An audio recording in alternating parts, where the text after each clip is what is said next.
Bonjour aux lecteurs de notre chaîne YouTube et aux membres des forums de rcmac.com et rcmacvintage.com. Alors on se retrouve pour la 5e vidéo sur le montage du Fighting Buggy. Alors j'ai fait toutes les explications dans la première vidéo, donc je vous invite à les regarder dans l'ordre. Alors pourquoi j'ai choisi cette voiture? Parce que c'est une reproduction d'une voiture du début des années 80, comme le fait souvent Tamiya, ils en sortent régulièrement.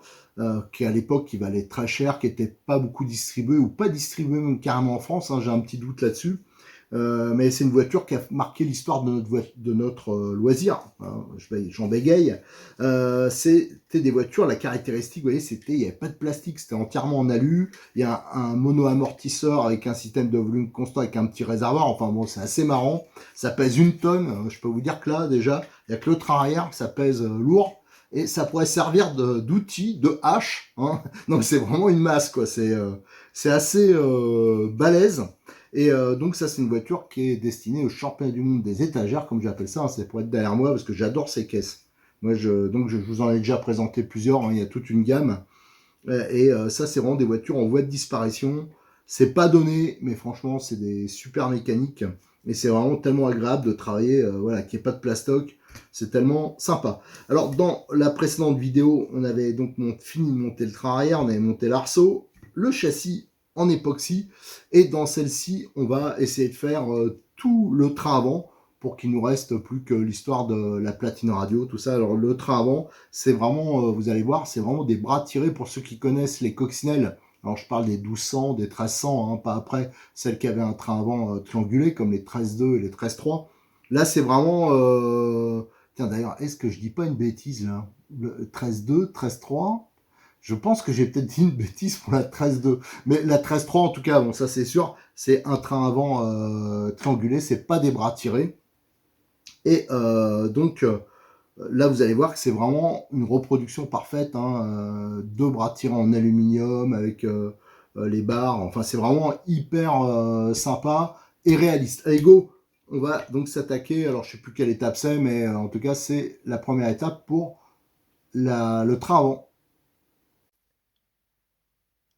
L'étape 15, c'est le montage des supports d'amortisseur avant ainsi que des bras de suspension en alu. Donc cette étape 15, le montage des demi-trains avant, des bras de suspension sur leurs supports et leurs axes. Donc on retrouve un montage qui est très similaire, comme je le disais en introduction, au Coccinelle 1200, 1300, 1500. Et j'hésitais avec ensuite la 13.2 et la 13.3, mais les deux, elles ont un train avant plus classique, donc c'est pas du tout des bras tirés. D'ailleurs, c'est pour ça d'ailleurs que elles sont peut-être un peu moins recherchées, ces coccinelles-là, même si elles sont un poil plus confortables et plus logeables au niveau coffre. Mais là, on retrouve vraiment les bras, le système de bras avec le support et presque les barres de torsion, parce qu'on va voir après. Ici, vous avez les axes, en fin de compte, qui vont passer ici. Et c'est là-dessus qu'on va fixer, il y a un mets-plat, qu'on va fixer les triangles, enfin les triangles, les bras tirés plutôt. Et là, vous retrouvez la petite vis de blocage qui va permettre de bloquer ça sur son axe. Et normalement, sur les coccinelles ici, c'est des lames, c'est des barres de torsion. Donc c'est ça qui va servir à faire la suspension du train avant. Et là, pour imiter, en fin de compte, donc on a les axes là.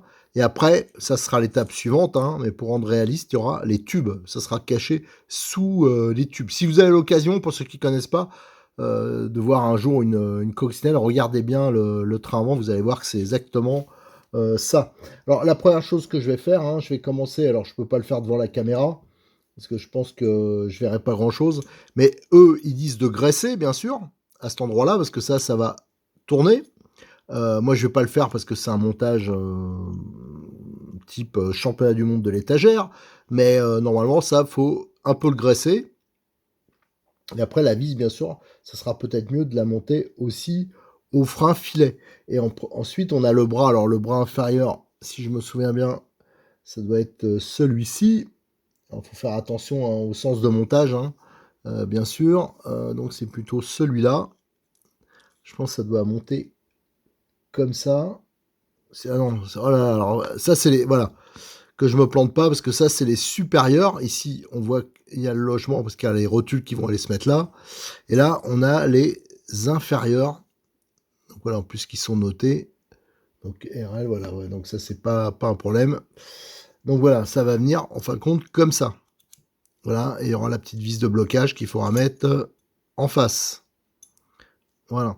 Alors, et là, on va voir, ici, vous voyez le système, ça va servir de butée pour la suspension. Vous voyez, c'est quand même assez bien conçu. Et au-dessus, on aura le bras supérieur. Et ensuite, on pourra mettre les rotules, ça sera dans l'étape suivante, pour monter les portes-fusées, enfin la fusée.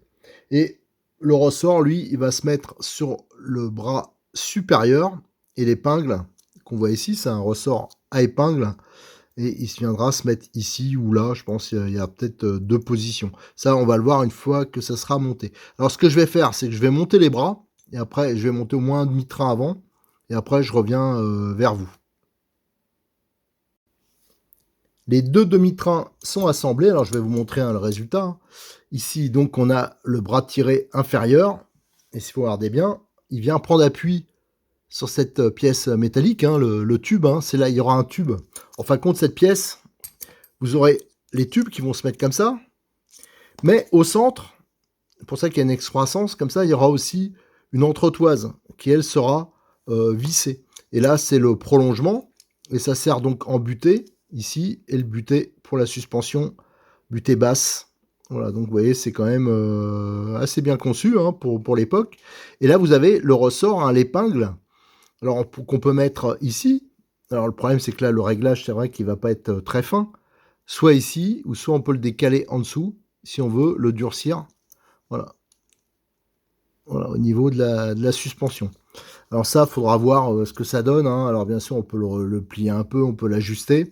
Mais là, c'est vrai qu'avec ce type de ressort à épingle, c'est compliqué d'avoir une suspension qui est tout à fait symétrique, qui est d'avoir la même à droite et à gauche. C'est pas simple. Allez, la prochaine étape, alors je regarde, la prochaine étape, c'est la 16. Et là, il y a un peu de boulot. C'est là qu'on va monter donc les portes-fusées, ainsi que, enfin les fusées là, parce que le système de direction, il y a l'arbre de roue avec, ainsi que les rotules qui vont, et les inserts qui vont venir se mettre ici pour faire donc l'articulation. Allez, on attaque tout de suite donc par cette étape 16. L'étape 16, c'est le montage des fusées avant sur les bras tirés. Alors pour cette étape 16, il y a un peu de boulot, parce qu'on va monter donc les fusées sur les bras tirés. Il y a le système de rotule, vous allez voir, qui est très proche des voitures réelles. Et on va aussi monter l'amortisseur, du moins la fixation côté bras. Alors, déjà, première chose, on va s'occuper des rotules. Alors pour ceux qui ont déjà bricolé leur voiture, qui ont changé des rotules, vous allez voir sur le train avant notamment, c'est souvent un système comme ça sur les voitures grandeur, voilà, avec une rotule qui est intégrée à un bloc. Donc là, on a la pièce, elle va venir comme ça. Donc je vous dis, c'est vraiment très proche. J'en ai fait il n'y a pas longtemps sur c'était sur une 4L et c'est exactement ce système-là. Ça a même la forme. Et vous avez ces rotules qu'il va falloir insérer dedans. Alors, je l'ai déjà fait sur deux pour voir. Et voilà, ça permet d'avoir... Voilà. Et pour les visser, ce qui est bien, c'est... alors, je me demande si c'était comme ça à l'époque, mais là, on peut mettre une clé. Alors, par exemple, là, voilà. Et là, ça va permettre de le visser. Alors, voilà, toutes les rotules, elles sont comme ça. Donc, c'est pour ça que je me dis, ça me paraît moderne, parce que ça, maintenant, c'est des choses qui se font récemment, les empreintes. On a ça dans plein de marques, mais aussi, tiens, chez Hobbytech, ils ont ça depuis très longtemps, depuis les débuts même. Donc voilà, ça c'est des choses qui facilitent le montage. Alors je vais pousser un peu tout ça. Pour l'enquiller, c'est assez simple. On prend par exemple la clé, voilà, qui est fournie avec la voiture, et on appuie fort, hop, et ça rentre dedans, et on vérifie, c'est parfaitement libre, il n'y a pas de problème. Voilà, ça, déjà, c'est fait. Ensuite, alors ça, il faudrait le monter normalement au frein filet sur les fusées, mais là, je le répète, c'est un montage entre guillemets à blanc. Par contre, Donc ces fusées, elles sont où? Elles sont ici. Donc il y a la partie fusée ici qui est en acier, voilà, et c'est monté sur une pièce, le bras qui est moulé en aluminium, et nous on va venir se visser les rotules, en fin de compte, elles se vissent comme ça. Voilà, c'est ça, voilà. Donc ça, avant de le monter, on va monter les rotules de direction. Les rotules de direction, elles sont en laiton, et elles aussi, elles ont une empreinte, voilà, 6 pans creux, mais là c'est du 1,5, voilà. Et ça va faciliter le montage. Alors ce que je vais faire, je vais monter déjà les bras, je vais faire mes photos, et je reviens vers vous. Alors je vous le cache pas, j'ai déjà monté un demi-train avant, je suis même allé à l'étape suivante, ça c'était pour faire mes petites photos. Et surtout, j'avais un doute sur le montage de la rotule, hein, le sens de montage, parce que c'est pas hyper évident avec la notice. Alors, au niveau de ce que on va faire ce côté-là, donc ça, c'est sûr que ça monte comme ça, voilà, parce que j'avais un petit doute. Donc là, comme le ressort il est enclenché, tiens, je vais le ramollir un peu, ce sera plus facile pour faire le montage. Tac, on fait comme ça. On met la rotule en place. Et là, avec, on peut passer pour aller visser la rotule. Mais bon, c'est vrai que ça gêne un peu les triangles. Comme c'est de l'alu moulé, faites attention de visser bien droit, hein. Vous faites pas avoir, parce que ça, on a vite fait, comme les triangles, les bras tirés, bah, ils sont pas toujours bien parallèles, hein. On aurait vite fait de partir de travers et de foirer le filetage, hein, qui est bien sûr sur des pièces moulées, qui est beaucoup plus fragile. Voilà, donc là, c'est assemblé. Voilà, ça c'est bon. Alors ça, bien sûr, il faut le monter au frein filet. Voilà, là, c'est bon. Après, la fixation, ici, ça sera sur l'étape 17 suivante. Donc ça, hop, c'est bon, ça tourne bien, nickel. Je vais remettre au plus dur, comme c'était, le réglage. C'est vrai que ouais, ça, je pense que ça sera plus libre quand tout sera bien enclenché, parce que là c'est vrai que ça fait un point dur, hein, si je compare avec l'autre côté. L'autre côté c'est bien libre. Ouais, bon, bah, on verra quand ça sera bien mis au niveau des fixations. Alors après on va monter l'amortisseur. Alors l'amortisseur, normalement je l'ai mis là, il y a une petite entretoise métallique qui vient se mettre là. Et l'amortisseur, ça vient se fixer comme ça. Alors là aussi, hein, pour ceux qui veulent monter ça pour rouler, il faudra bien sûr mettre du frein filet. Et là aussi, bien sûr, faire attention parce que c'est relativement fragile, hein, au niveau des fixations. C'est pas parce que c'est de l'aluminium, ça peut se fendre si on serre trop fort. Voilà, donc là, pour moi, c'est monté. Et après, il restera à le mettre en haut à l'étape suivante. Voilà, donc là, pour cette étape 16, c'est fini. C'est bon, on va pouvoir maintenant passer à l'étape 17. Hein. Là, ça va être la fin du montage. On va pouvoir fixer l'amortisseur, on va fixer les rotules et on va mettre les entretoises, et le demi-train avant, il sera terminé. L'étape 17, c'est le montage final du train avant avec l'assemblage des traverses et des amortisseurs. Dans cette étape 17, on va finaliser le montage du train avant. Alors, ce qui nous reste par exemple à monter, c'est les petites vis. Donc c'est des 2 x 6 hein, qui vont permettre de fixer définitivement les rotules. Donc ça aussi sera à monter au frein filet. Alors, si tout le reste c'est du 6 pans, là on revient aux vis habituelles hein, chez Tamiya, du cruciforme. Voilà, donc on va voir si c'est mieux au niveau fonctionnement, parce que c'est vrai qu'il y a un demi-train que j'ai monté qui était bien libre, mais ça c'est vrai que j'avais monté déjà les vis avant. Donc là, hop, je m'assure que c'est bien en place. parce que comme il n'y a qu'une vis, ça peut se mettre un peu de travers. Voilà. Et là, ouais, là c'est bon. Voilà. Donc à ce niveau-là, c'est bon. Ensuite, on a la fixation supérieure de l'amortisseur. Donc là, on remet le petit insert en métal. La vis. Là, il y a 2 rondelles. Là aussi, il faudra mettre du frein filet si vous voulez rouler.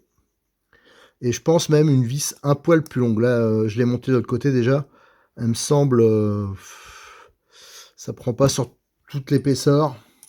Alors pareil, hein, toujours pareil, c'est l'histoire de que c'est de l'alu moulé. Alors, faut se méfier un peu. Voilà, et là, ça marche impeccable. Et là, on voit bien, regardez, les butées.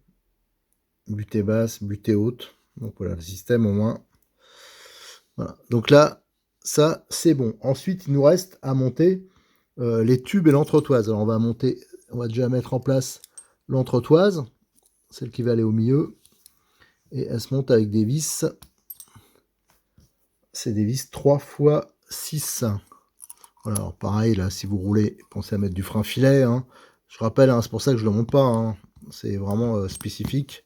Mon montage, c'est juste de l'expo. Voilà. Et là, on peut mettre les tubes.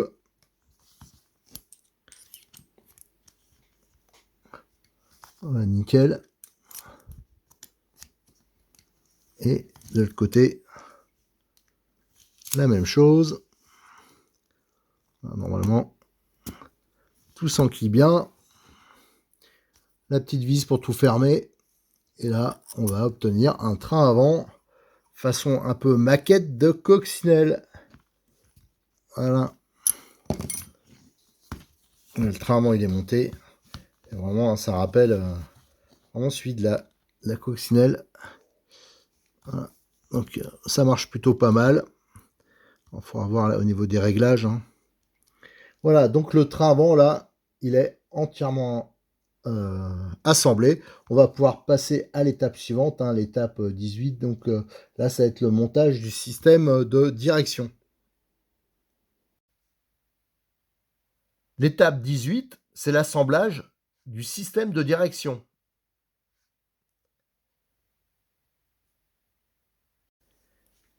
Alors cette étape 18, ce qui est bien, c'est qu'on va avoir l'impression d'avancer beaucoup, hein, parce qu'on va fixer donc, le train avant, qui est ici sur le châssis, et on va faire en même temps aussi le système de direction. Donc là, ça va être une grosse avancée. Alors première chose qu'on va faire, on va monter les petites rotules laiton sur les bras du sauve-cerveau. À noter que c'est un sauve-cerveau séparé, contrairement à ce qu'on retrouve sur les Tamiya actuels, où souvent c'est intégré à la tête du cerveau. Et voilà, c'est quand même moins efficace. Donc là, ça va être plus précis et normalement, ça devrait être réglable. Allez, première chose qu'on va faire, on va mettre les rotules laiton. À noter que là, on va devoir utiliser la petite clé croix. Parce que autant les rotules précédentes, hein, il y avait une empreinte 6 pans creux. Là, c'est pas le cas. Allez, je monte sur les rotules sur les bras. Et après, je reviens vous montrer ce que ça fait. Allez, les rotules, je les ai montées. Hein, donc la clé, hein, elle va parfaitement. Hein, la clé qui est livrée avec la voiture. Donc ça, c'est assemblé. Maintenant, on va pouvoir assembler le sauve-cerveau. Donc il y a cette pièce en aluminium. On monte ensuite cette partie-là. Le bras. Le ressort. Et c'est là que ça va être... non, je pense que ça va être... il y en a où c'est dur, mais là, ça va pas être dur. Ça. Là, on va pouvoir monter la molette. Donc là, ça va être entièrement réglable. Hein. Donc vous avez vraiment l'effet sauve-cerveau là qui va être efficace. Et il y a une cote donc à respecter qui est de 28,03. Donc ça, c'est le réglage qui est préconisé. Donc on va le mettre. Donc là, on va desserrer. Avec le beau pied à coulisses de chez Lidl. Je crois qu'il y en a actuellement. 28,3. 28, on n'est pas loin. Allez, 28,33. On va dire que c'est bon. Alors cette partie-là, c'est nickel. Après, d'ailleurs, ça va se monter comme ça. Hein. Donc il y aura la fixation avant de la carrosserie. Il y a une belle pièce alu là. Un beau support qui fait en même temps axe pour le sauve-cerveau. Et je crois, si je me souviens bien, qu'il y a cette pièce qui vient se mettre en dessous. Donc cette petite entre toises en plastique. Ouais, c'est ça, avec une rondelle, la rondelle qui est ici, et là, on a la vis de fixation. Mais avant, il faut qu'on monte tout ce qui est bras de direction. Donc là, c'est des toutes petites tiges, hein, c'est du 2 mm, voilà, par 54. Et ici, on a les rotules. Donc là, je vais les monter, et pour pas les marquer, comme d'habitude, hein, je vais utiliser ma pince à lu. Voilà. Allez, go, je monte ça, et après, je reviens vers vous pour monter le reste.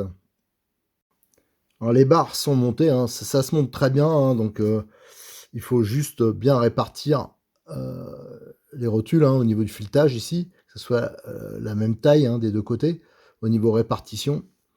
Avoir la bonne cote, hein, donc c'est 68,5, hein, donc avec le pied à coulisse. Et après, il suffit d'emboîter. On va voir si ça s'emboîte hyper facilement. Il n'y a pas de problème. Voilà, alors ça, c'est le genre de rotule, hein, et c'est même le même diamètre qu'on retrouve sur les carburateurs des Nitro, par exemple. Voilà, ça, c'est fait. Donc, ce que je vais faire maintenant, c'est je vais monter l'ensemble. Donc, je rappelle, hein, tout le système de direction sur le châssis. Voilà, donc avec, je rappelle, il y a la cale, comme ça, une rondelle, métal, et après, la vis de 4. Voilà, ça, je vais le monter sur le châssis, et après, on n'aura plus qu'à monter le train avant. Allez, le système, il est monté sur le châssis, vous voyez, hein, c'est parfaitement libre. Alors, il faut bien sûr graisser l'axe. Mais voilà, c'est vrai que je trouve que c'est une belle pièce. Et le sauve-cerveau, il est quand même efficace, hein. Voilà, on peut même le détendre, hein, si besoin. Voilà, donc ça, maintenant, il reste plus qu'à monter le train avant qui va venir, normalement, je pense, se fixer ici. Allez, je vais le fixer, et après, on regarde, hein, si il y a une petite amélioration à faire, ou si le montage préconisé est parfait. Voilà, le train avant est monté sur le châssis. Alors là, c'est bien parce que la voiture, ça fait une grosse avancée. Alors, un truc quand même qui m'étonne, mais enfin, je pense que c'est parce que le pare-choc, il va le noyer, hein. Je n'ai pas encore regardé, mais regardez, c'est carrément des vis qui dépassent beaucoup, hein, des vis tête cylindrique. Alors, je pense que le pare-choc, non, il va se mettre là et il va noyer ces vis-là. Mais bon, je l'espère parce que le reste, c'est dommage. C'est des vis tête fraisée. Alors, le train avant, donc façon vraiment coccinelle. Voilà, ça semble bien fonctionner. Et là, le système de direction, c'est parfaitement libre, même avec le débattement maxi. Voilà, donc ça, c'est plutôt bien. Donc voilà, on va terminer cette vidéo avec l'étape 19, hein, donc le montage du pare-choc. L'étape 19, c'est le montage du pare-choc sur le châssis. Alors cette étape 19, hein, on va terminer, hein, cette vidéo avec ça, c'est la fixation du pare-choc. Alors le premier truc, j'ai essayé de le monter à blanc, il y a deux petits ergots ici, faut les retirer. Et en fin de compte, ça va venir recouvrir le châssis et noyer les têtes de vis là, donc ça va servir de protection. Voilà, ça s'emboîte comme ça. Là, on a des vis, des petites rondelles de 4. C'est vrai qu'ils ont mis du balèze là, hein. Et ça, c'est le genre de pare-choc, vous voyez, c'est en plastique avec une barre en métal qui passe au travers, qui est surmoulée dedans. Et ça, c'est vrai que ça avait tendance, on retrouve ça sur plein de Tamiya anciens, et ça avait tendance à péter. Donc ça, c'était assez recherché. Et malheureusement, j'ai vu qu'ils ne le proposent pas en pièces détachées. Alors ça, c'est bien dommage, parce que ça aurait pu dépanner sur d'autres voitures, hein, qui ont le même principe. Voilà, le pare-choc, il est en place. Non, ça, je sais très bien que c'est bien pété, bien cassant. Voilà. Donc là, quand même, je trouve que ça commence à avoir de la gueule, à vraiment ressembler à une voiture de l'époque, hein, comme ça. Donc là, comment sur cette vidéo, on a bien avancé. Alors je vais, là, il est fou, je crois qu'il doit être 1 h du matin. J'ai plus beaucoup de lumière, c'est pour ça que la qualité de l'image sera peut-être pas top. Mais demain matin, j'attaque la suite. Et la suite, si je retourne la page, l'étape 20, bon après, ça va aller vite parce que c'est la partie radio et comme je ne vais pas l'installer, il nous restera ensuite à monter les roues et un gros boulot, ça va être la carrosserie. Tout ce qui est aussi montage des petits filets sur la cage, hein, du pilote, montage des pneus, enfin on a encore de quoi faire. Allez, à très bientôt sur notre chaîne YouTube et bien sûr, hein, pour retrouver les photos sur le forum de rcmac.com, mais aussi celui de rcmacvintage.com.